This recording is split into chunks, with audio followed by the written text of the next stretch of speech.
कृष्णाय नमः।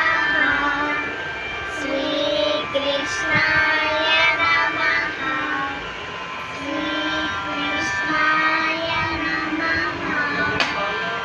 उवाच धर्मक्षेत्रे कुरुक्षेत्रे समवेतायुत्सवः मामकाय पाण्डवश्चैव किमकुर्वत सञ्जय। सञ्जयोवाच दृष्ट्वा तु पाण्डवानीकं व्यूढं दुर्योधनस्तदा आचार्यमुपसङ्गम्य राजा वचनमब्रवीत्।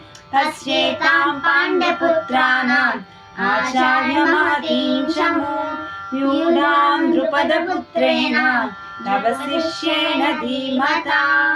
अत्र शूरा महेश्वासाः भीमार्जुनसमायुधि व्यूढानो विराटश्च द्रुपदश्च महारथः।